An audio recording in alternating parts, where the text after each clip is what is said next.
Toda una feria de contratos estatal ha tenido lugar desde el pasado 1 de enero y durante 26 días, justo antes de que se ponga en vigencia la Ley de Garantías, que a partir de febrero suspende la contratación para que los gobernantes no aprovechen esos dineros para agradar votantes en pro de sus partidos o coaliciones. No es un tema nuevo, pero en este enero en particular ya van más de 609 mil millones de pesos asignados en más de 5.900 contratos, tal como lo descubrió la Unidad de Datos del Tiempo. ¿Es ilegal? ¿Es antiético? ¿Es demandable? Hablamos con un abogado experto en contratación. Hoy es miércoles 28 de enero. Mi nombre es Carlos Solano y este es el café de hoy de El Tiempo. El Tiempo es un medio aliado de The Trust Project. La Ley de Garantías, que fue firmada en el año 2005, la Ley 996, se estableció para que cuando hay elecciones, el gobernante de turno o la gente que esté sentada en las entidades no aproveche eso para ayudar de alguna forma a un partido político, un candidato, a favorecer, a agradar a alguien que podría, o por supuesto, movilizar votos por una u otra dirección. Eso desde el 2005 y se ha ejecutado así cada vez que hay elecciones. Y se establece que hay unos meses para precisamente no hacer contrataciones.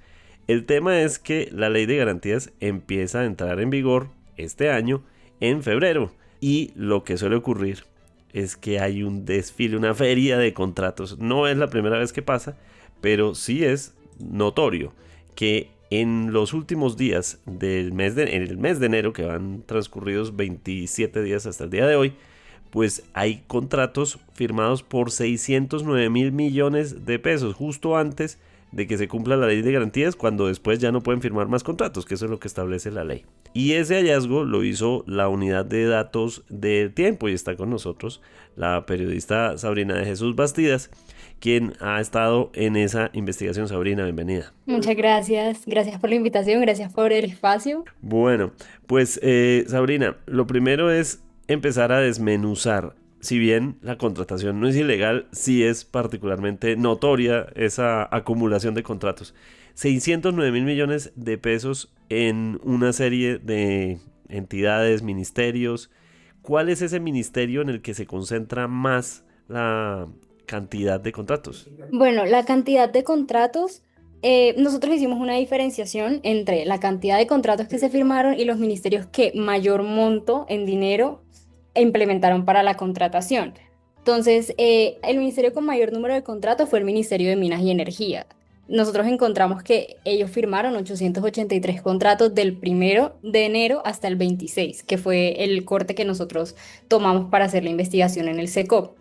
Además, ese mismo ministerio es el que más dinero empleó también en la contratación. Ellos tienen 90.000 millones en contratos firmados. Pues a este también le sigue ya el Ministerio de Ambiente y Desarrollo Sostenible, que tiene 720 contratos. Después el Departamento Administrativo Nacional de Estadística, el DANE, que tiene 674. El Departamento Nacional de Planeación, que ese tiene 567 contratos. Y el Ministerio de las Culturas, las Artes y los Saberes, que tiene 556 contratos. Esos son los 5 que más contratos firmaron en ese periodo.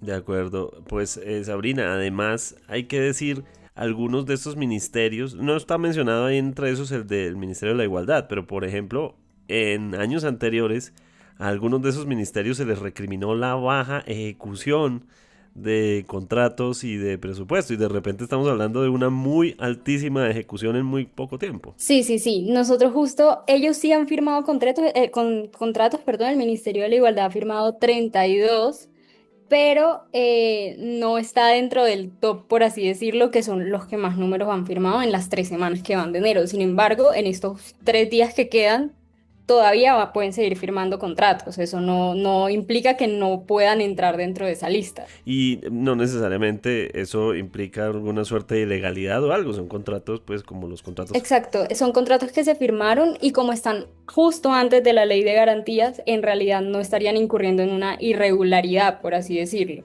Es más que llama la atención el número de contratos que se firmaron en tan poco tiempo y la cantidad de dinero que estos también están empleando, sobre todo teniendo en cuenta que justo va a entrar en vigor la ley, ¿no? De acuerdo, una cifra que me llama mucho la atención es que de los 5.923 contratos, 5.741, es decir, casi todos, el 89%, son de contratación directa. Esto es una cifra importante porque la contratación directa es, tengo a mi proveedor o el que sea y yo lo contrato a él y no hubo segundos o terceros. No, no hay una bolsa de la cual se pueda escoger, no hay propuestas tampoco anteriores, no se hace un estudio de las propuestas por parte de otras entidades, sino que ya se tiene quién va a prestar ese servicio y a ese se le adjudica, entre comillas, no sé si se puede decir, pero a dedo, ¿no? Como se escoge básicamente quién va a ser el que va a prestar ese servicio. Y sí, es un número altísimo, es el 89%, más del 89% de las contrataciones que se hicieron estas 3 semanas fueron a través de la contratación directa. Además, esto tiene que ver con lo que encontraron ustedes, fue que hay unos días en particular del mes de enero que se convierten en un desfile de contratación. Es que, por ejemplo, veo que el 13 de enero hubo 785 contratos. ¿Cómo se firman 785 contratos? ¿Qué más encontraron de esos días de alta contratación? También encontramos que el segundo día con mayor contratación fue el 19 de enero. En ese día se contrataron 778, se firmaron 778 contratos. A este le sigue el 16 de enero con 694, luego está el 14 de enero con 630 y el 9 de enero con 456. Además, vale mencionar que el 19 de enero fue el día en el que mayor cantidad de dinero se dispuso para la contratación. Ese día fueron 84.000 millones, más de 84.000 millones los que se dispusieron para el propósito de contratación y como ya dijimos, la mayor parte de eso fueron en contratación directa. La mayor parte, más del 86%. Y de ahí se le sigue con el 13 de enero, que fue el segundo día en el que mayor monto se implementó en la contratación con 78.000 millones. Luego el 16 de enero con 68.000 millones, el 14 de enero con 58.000 y el 9 de enero con 43.000 millones. Entonces, si esos son los 5 días, pues coinciden los 5 días donde hay mayor número de firmas con los 5 días también en los que mayor cantidad de dinero se implementó.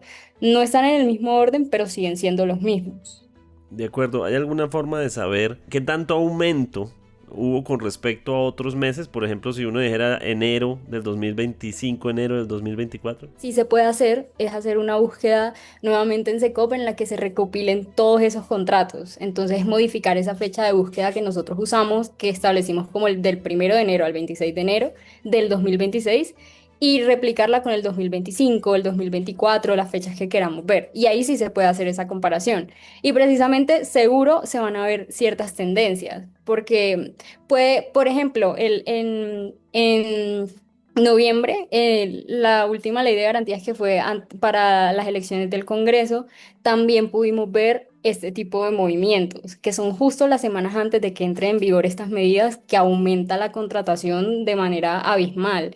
Es casi como si dijeran, justo tenemos que firmar estos días todos los contratos que no se han firmado el resto del año, y ahí empieza la feria de contratación. Y también otra cosa que es curiosa es ver precisamente cuáles son esos ministerios o esas entidades que más contratos están firmando y cuáles han tenido salidas o que han hecho remesas también, con cuáles se ha visto que han sacado personas y ahorita están contratando más gente, ¿no? Que es como el caso del DAPRE que estamos viendo ahorita, como el Ministerio del Trabajo, que también encontramos el decreto en el que se mencionaba que no eran 1.114 los nuevos cargos que se iban a abrir, sino 500. Y nosotros no encontramos esos contratos en el SECOP a la fecha en la que los buscamos. Sin embargo, eso no significa que no se vayan a firmar, todavía se pueden firmar. Pues hay 3 días para que todavía ocurra la firma de esos cargos y precisamente es, por así decirlo, una manera también que tienen los ministerios y los departamentos administrativos, los adscritos al Ejecutivo, de abrir cargos y contratar personas sin que caigan en irregularidades, ¿no? Porque lo que ya veníamos mencionando no implica que esté bien o esté mal, es un dato. Y el dato tiene pues ahí está también abierto a la interpretación. De acuerdo, pero acabas de mencionar un dato que es fundamental y que se desprende además de una polémica que el mismo presidente ha nutrido, y es la del Ministerio del Trabajo. En algún momento esta investigación arrojó los cargos nuevos. Se hablaba de cargos nuevos. El presidente dice no son cargos nuevos, son traslados. No se sabe claramente de dónde a dónde, pero traslados. Y que lo hace para dignificar a empleados que estaban en riesgo laboral por no tener un contrato con una claridad. Pero llama mucho la atención, según el informe de la unidad de datos, que de ese total, volvamos a la cifra original, de los 1.141 empleos, 123 son profesionales especializados, 18 profesionales universitarios y una muy particular cifra redonda de 1.000 inspectores de trabajo y seguridad social, profesionales grado 14. Y pues llama muchísimo la atención la cifra, pero llama más la atención que no hayan aparecido contratos de este estilo, porque ha generado toda una polémica. Claro, y parte de la polémica también es que se creía que eran 1114, 1100, perdona, 1141 los cargos nuevos que se iban a abrir, pero eso era lo que estaba solicitando el Ministerio de Trabajo. En realidad, lo que se les permitió a través del decreto fue que abrieran 500 nuevos. Entonces, pues precisamente esto era lo que decía el presidente Petro también, de que en realidad eran funcionarios a los que iban a mover, que no se estaban abriendo nuevos cargos. Lo que dice el decreto es que en realidad de esos 500 que se van a abrir, van a ser 34 los profesionales especializados, 460 los inspectores de trabajo y seguridad social y 6 que van a ser profesionales universitarios. Entonces lo que habían hecho fue, pues los 1141 fueron los que solicitó el Ministerio del Trabajo que se les adjudicaran. Y eso tiene pues la razón de ser, es pues de acuerdo con el decreto, porque se van a necesitar para poder hacer frente a la coyuntura que se viene con la ley pensional y con todas las reformas laborales, para poder hacerle frente básicamente a tener más manos que puedan trabajar en eso. Pero esos cargos van a ser de igual manera temporales. Y eso fue lo que el ministro Sanguino también aclaró, que no son cargos permanentes, solo van a funcionar hasta el 31 de diciembre y que en realidad no son los 1141 que se estaban planteando.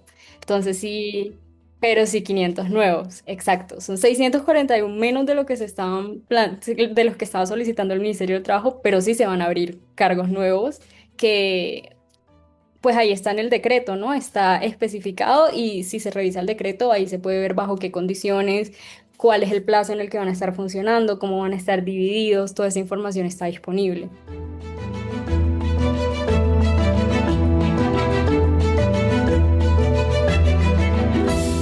Claro, las ferias de contrataciones no son algo nuevo. Desde que se creó la ley se creó esa trampa, y en las elecciones anteriores también ocurrió. Por eso nos preguntamos qué tanto ha funcionado esa ley de garantías a lo largo de estos años y si ha logrado reducir la incidencia o el favoritismo político en las elecciones. Le dirigimos esta pregunta al abogado Freddy Paut, quien es experto en contratación. Con respecto a la efectividad de la ley de garantías en tiempos preelectorales y su restricción para que esto se use el presupuesto público en favor de candidatos, ha tenido una efectividad parcial, puesto que ha logrado frenar la firma de convenios interadministrativos, donde suele haber mayor fuga de recursos desde el gobierno nacional hacia las regiones en favor de una campaña territorial determinada.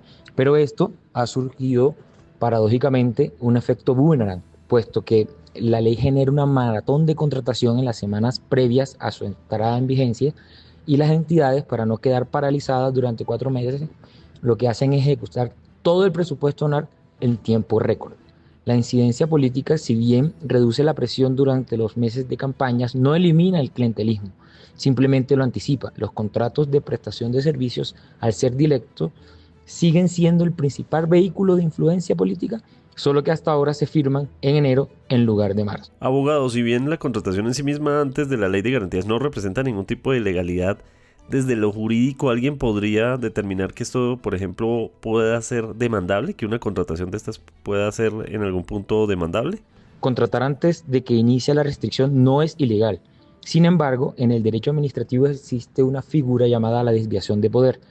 Se podría demandar la nulidad de un contrato si se demuestra que el fin de la administración no fue satisfacer el interés público, sino eludir la ley o favorecer a un tercero antes de que aqueciera la prohibición. Esto tiene una dificultad probatoria extremadamente difícil, puesto que la entidad siempre alegará que la contratación era necesaria para la continuidad del servicio y del giro ordinario de sus actuaciones.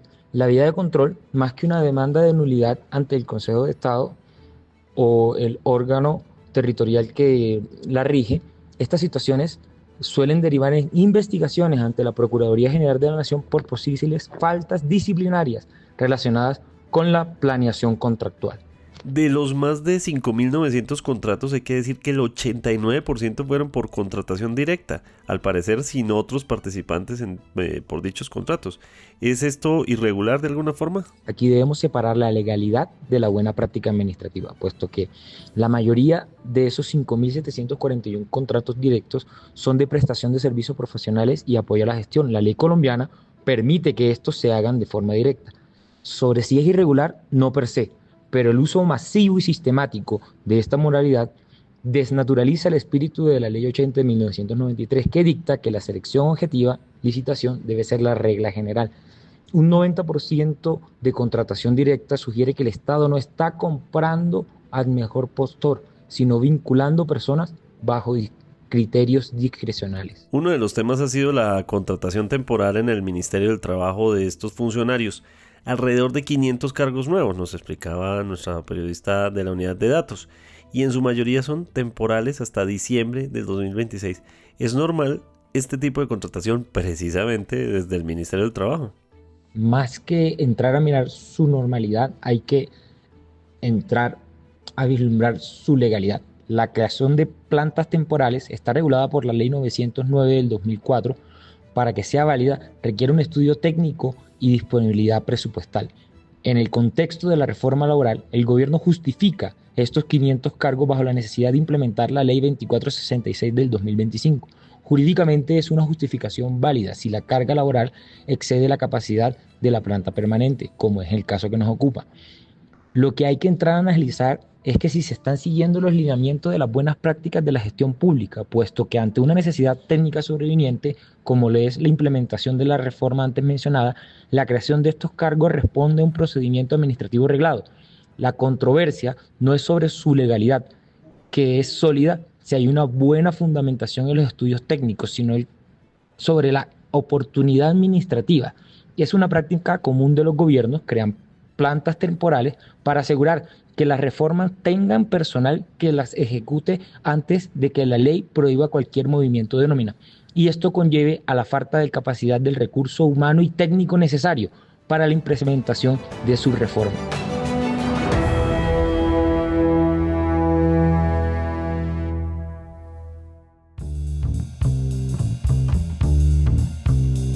Gracias por acompañarnos en el café de hoy. Suscríbase en todas las plataformas de podcast y en el canal de YouTube del Tiempo.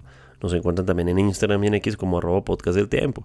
Además, si quieres recibir a través de WhatsApp la notificación de cada nuevo episodio, siga el enlace que se encuentra en la descripción o envíenos un mensaje con la palabra suscripción al teléfono 320-353-27 y haga parte de la comunidad de El Café de Hoy. Este episodio fue producido por Valeria Torres. Mi nombre es Carlos Solano. Podcast El Tiempo.